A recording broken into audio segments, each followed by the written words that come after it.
Okay, we're rolling. Remember, the script is your friend. If in doubt, just find where you are in the dialogue and go from there. And action. Hello, welcome to They Don't Pay US to Talk. It's not just a new podcast from the creators of Taters Gonna Tate. It's legitimately an acquired taste. They don't pay us to talk. But US is capitalized. Why wouldn't I say that? The title is in all caps to stand out in the script. We're still rolling. Keep going. Okay, that's They Don't Pay Us to Talk. It's supposed to be about the Welp Nope Tour, whatever that means. This is Frank in the podcast studio. I normally record PSAs for traffic safety. But a job's a job. I'm joined by our sideline reporter HOLL-E, who seems to be buck naked and fussing over dollar store handcuffs. I'm really not sure what that's about. That's not HOLL-E. Just ignore her. I've been trying to throw her out all morning, but she insists that it's been her turn in the pillory since last week. I told her I'd get the sheriff to drag her out in chains, and she got oddly excited. So, focus on the script. It's not fair. How come she gets to do endurance and not me? I have no clue, sweetheart. I'm just here to make rent. Okay, so HOLL-E must be the dressed one in that medieval-looking apparatus. What is this? One of those pirate-themed mini-golf courses or something? Don't sweat it. Stick to the script. You're doing great. Today's episode is all about the greatest hole in one putts of the tour so far. Wait, are we going to play clips and talk over them? Or what? I'm not a sports announcer, though people have told me to try out. Well, no, we haven't secured the replay rights from the Welp Nope Tour, so instead, I'll have you look at them with the volume off, and you'll have to describe the action in your own words. I can't stress the importance enough of having it be your own words for legal reasons. Wait, isn't this the official Welp Nope Tour podcast? Why can't you play clips? And would somebody please tie me up? This is lame. Well, we're kind of a side hustle. I mean, we're official, and we can use the Welp Nope Tour name in our branding. But there are certain red lines we can't cross without getting copyright strikes. You guys do branding? Can I see it? Okay, this all seems highly irregular. I am getting paid for this, right? I made it pretty clear in the phone interview that I only cared about the money. Well, you see, what happened was... David, the producer, explained at length how this podcast both is and is not an official part of the Welp Nope Tour. Frank, the new announcer, had grave concerns, but an envelope containing screenshots of 3 highly valued NFTs bought Frank's acceptance. Those are real NFTs. Just take them to the nearest Bitcoin dealer to cash them in. You betcha. David, old pal. So, what's the first hole-in-one we're looking at today? Here's Ethan on hole number 3. Sorry to interrupt, but hole number 3, where? We can't say. We don't have the broadcast rights to the names of any of the venues on the tour. All I can safely say is it's all on YouTube, and you should definitely check out all the games. David failed to realize that to this point, nobody had mentioned today's episode was sponsored by Kaylee's Catastrophes. Perhaps we will hear more about them later in the program. Okay, I'm sorry. Who are you? I'm the mythical announcer. I'm waiting for my cue to detail the temptress's daring attempt to free Hal from the clutches of the mythical dimension. But I couldn't resist pitching in.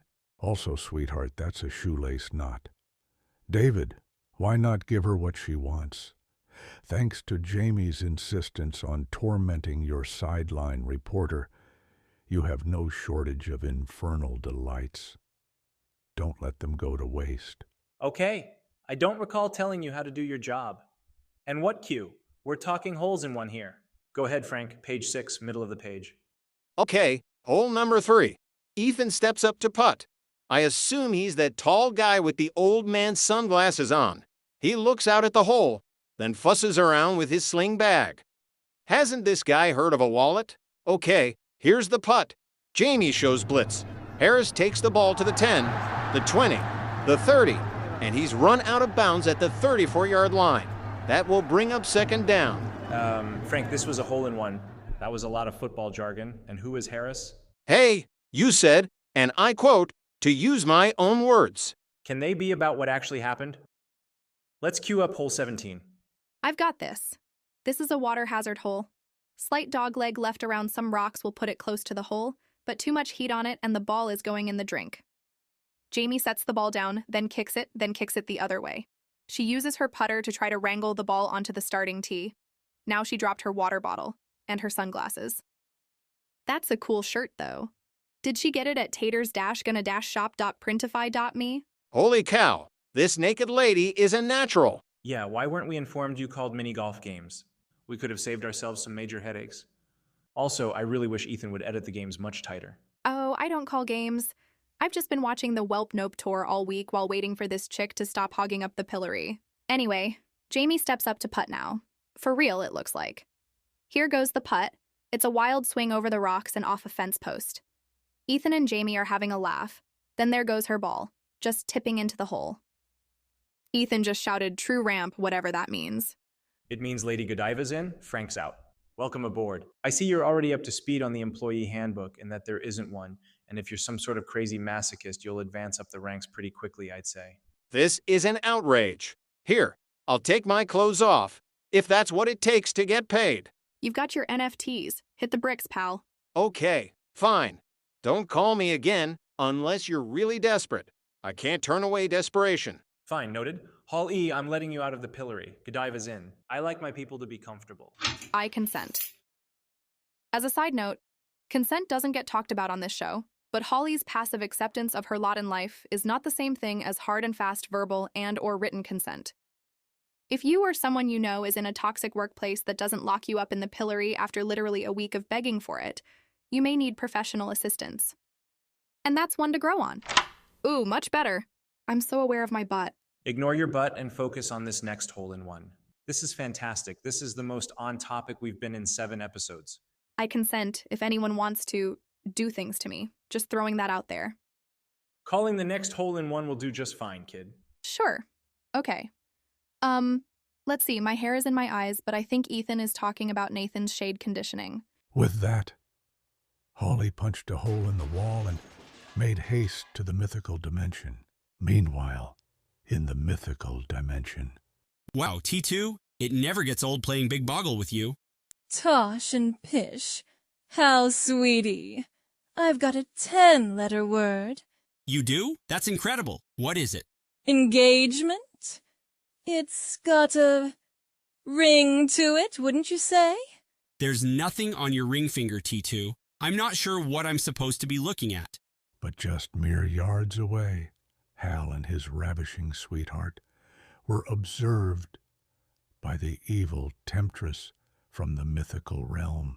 She rubbed her hands together anxiously as she fretted over Hal's bliss and her mission to bring him before the supreme evil creature with more names than you can shake a stick at, becoming less and less likely to succeed when suddenly... I got here as quickly as I could, temptress. Monotone Barbie. What are you doing here? Can't you see I'm rubbing my hands together anxiously as I fret over Hal's disgusting bliss? What does he even see in her? Your doppelganger seems to enjoy playing board games all day in yonder meadow. Hal, in turn, seems to be enjoying her company to the exclusion of all else. For your information, I am very into board games, like Isotope or Cedar. I'll never tell. Oh, look at him, hat rack. Now they're playing Clue. For you people in the UK who stumbled into this podcast, you lot call it Cluedo. Potato, potato. Anyway, shouldn't you be tied up in the podcast studio? How did you get out this far without a prescription? As it turns out, the coffee intern I brought in to cover for me unsuccessfully is very good at calling mini-golf games. She is naked and pilloried and crushing it on the podcast. It's an unmitigated disaster. I came here to rescue Hal and save the podcast. Indeed, we have the same goal, but for very different reasons. I will make a pact with you, Monotone Barbie. No punching anyone in the nose until Hal is safely miserable back in the podcast studio. Deal? I accept your terms and conditions without reading any of them. Let's shake on it. You guys can't see it, but I am shaking hands with the Temptress. There. All nice and legal. Now then, how can we free Hal from that harpy? Hal is out in the open with no apparent means of defense. I will use my super speed to rush in, then use my super strength to carry him back here. No, that's too direct. I'll conjure up a risky, convoluted plan to lure Hal using a clever disguise and a convincing Bulgarian accent when... Hey, come back. I didn't get to the part about the laser sharks. But HOLL-E was already clear across the meadow, scooping up Hal and carrying him quickly to the Temptress. What the heck are you doing, HOLL-E? Put me down! And why are you super strong with glowing red eyes? I can't answer that for classified reasons. I am here to rescue you. I'm here with the Temptress. The Temptress? What's she doing here? Carry me back to T2. I was just about to drop the hammer on Colonel Mustard. Okay, actually it was the candlestick in the library, but that's not important right now. I have returned with Hal. At last. Come on, Hal, baby. We're taking you home. The podcast is a complete disaster without you. Ethan tried to cover for you for nearly half an episode. I nearly died.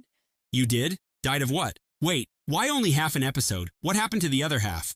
The Temptress was stripped naked and thrown into the dungeon for not completing her mission too. Pish and tosh, Hal, baby. Don't listen to Monotone Barbie. Listen to me when I say I'll have you mic'd up in a jiffy. Let's get out of here before we get roped into a round of Star Munchkin. Huh? No way. I'm not going back to the podcast studio. I've got a good thing going here with T2. She's going to bring me to the superior nice being with only one name, thank you very much, and collect the ultimate reward. And not to jinx it, but I'm kind of thinking she's the one. I haven't popped the question yet, but I'm getting a strong sense she'd consider saying she'd think about it. Really? He? Of no job. You sound like a real catch. Ooh, I'm so jealous. She is, in fact, very jealous of her doppelganger, Hal. She threatened to take her shrine to you to the mythical dump, but instead she just covered it up carefully with a mythical blanket. Put a sock in it, Monotone Barbie. The adults are talking. And by adults, I mean me. Come off it, Hal. She's just using you as a second player. Look, she's playing Dice Cat-Ann without you. She looks miserable. I love it. Ugh, I hate it when she's miserable without me. I've got to get back to T2. Look, it was nice to see you and HOLL-E again, Temptress, but T2 just got a new shipment in of all the Azul games, and it's not a one-player game. T2 and Player 2 forever is my message. But what about the podcast? You can't seriously be stepping aside for some naked coffee intern. Screw the podcast. My life is here now. Gasp. Ow, my cheek. The real Hal would never let Ethan and Jamie down. Get a grip, man. Better yet, you get a grip on Hal, Monotone Barbie. It's time for a forced relocation. This is for your own good, Hal. Hey, put me down. And seriously, what's with the glowing red eyes? And so, the Temptress used her dark magic to bring Hal not to the mythical realm, but to the podcast studio. Let us follow them there, where David the producer and Lady Godiva are getting on rather well. Okay, now do hole 15. Do it. Follow that script, baby. Call that game so hard. Ooh, make me call it. Make me describe the action in my own words, David. Ooh, yeah. Oh! What the heck? David, where are her clothes? What are you doing with those spring-loaded clamps? There's a perfectly normal, not at all R-rated explanation. For starters, I like these better than paper clips. It keeps the script nice and neat. And her clothes? Personal preference? I feel like I need to watch my language. You're dismissed. Alice in chains. Hal's back and ready to save this podcast. Go ahead, Hal baby. Your seat is wide open. No, it isn't. Allison is doing things with this podcast I never thought were possible. She's so on topic, I think I might actually cry. Happy tears, I should clarify. Okay, so my name is Allison now. That's cool. That's 2 steps up from coffee intern and Lady Godiva. The audience, while initially confused, appreciated this explanation and thought Alice in Chains was corny, but couldn't exactly argue with the executive decision. The temptress grew weary of this tete-a-tete and played her trump card. I have grown weary of this tete-a-tete. Yes, we heard the mythical announcer. What's your trump card? Ooh, I hate that announcer. He's spoiling my big moment. Anyway, here it comes. If your bare-bottomed dream announcer is so competent, why hasn't she read the sponsor plug? Hal would never be this late to do the sponsor read. Hey, yeah, and after everything it took to get Kaylee's Catastrophes back as a valued sponsor. I can't believe you'd neglect to mention that if your day is going too smoothly, Kaylee's Catastrophes can yank you out of a bliss-filled day in the mythical dimension playing board games with a special someone who is unlike anyone you've ever met before, whose voice is like birds in the springtime, and whose eyes light up when you ask whose turn it was to deal out cribbage. Ahem. Well, Kaylee's Catastrophes can make that day a total clusterfuge, which you would have said if you would have plugged the sponsor. And I bet you didn't even say thanks to Kaylee's Catastrophes for sponsoring this episode, did you? Hold on, I've got something in my eye. Actually, I did do all of that like an hour ago while you 3 were fooling around on some side quest. Boom, mic drop. Well, I would drop the mic if I could reach it. Yeah, you did? Yes, Hal, and now you just plugged them again, but we don't get anything extra for it. You've just cheapened that sponsorship by 50%. I did? Don't listen to these freaks, Hal baby. I thought you were superb. In fact, Wait a minute. The temptress took a step backward as she recounted what Hal said during the sponsor plug, and then...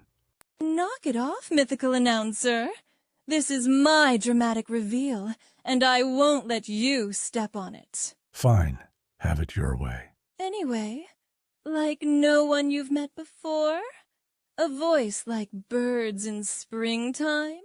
Hal, you hopeless numbskull. She's me. Just an alternate universe version of me. Kind of like New Coke. New Coke? What's that? Okay. If she doesn't get that reference, she's too young for you. And if you get that reference, it's time to schedule your colonoscopy. Damn it, and I was this close to asking her out. Huh? T2 is nothing at all like you, Temptress. For starters, she'll kick your butt at Battleship. Says you. Bring it on, I say. We will duel for Hal's future. One where he is miserable, living in the mythical dimension, with some 2-bit floozy with grudgingly admirable taste in men, and one where he is miserable gutting out Welp Nope Tour podcasts until the joke wears thin. I throw down the gauntlet of challenge. Challenging her to a board game duel is risky, Temptress. She has much more experience than you do. Let's simplify things. Hal quit and isn't getting his job back. You can't duel for something you have no direct control over. Also, I don't care about the age thing. Allison, can I tie you up somewhere else sometime? You don't have to ask, David. In fact, I'd prefer it if you didn't. Ouch. Denied. No, I meant don't ask. Oh, right, Allison. I'm taking you somewhere and tying you up. Then I'll feed you cooked carrots until you turn orange. Kind of like how the temptress looks. What a weird coincidence, huh? Cooked carrots? You're so raunchy. Yes, 1,000 times yes. Which is to say I consent. Haha, she consents. What an epic day. But what about Hal saving the podcast? Are we really going to be saddled with this freak show for at least 3 more episodes? Well, yeah, if I have anything to say about it, and I have anything to say about it. How about that? Will Hal get his job back? Will HOLL-E ever be used as a hat rack ever again? Will the Temptress succeed in bringing Hal to the mythical realm? And what about Naomi? Who is Wait, that? what? Wait, who is this announcer? I think he's the dramatic ending announcer. The answers to all these questions and more on the next exciting episode. But terrible timing because all of these things have pretty much been resolved. Was anybody going to tell me? Speaking of, here comes my ride home. Hey baby, I missed you. Tosh and Pish. Hal, sweetie. It's been your turn to draw 4 for ages. Hi there. Nice boots. They look like something I would wear. Charmed, I'm certain. I will punch her in the nose, Temptress.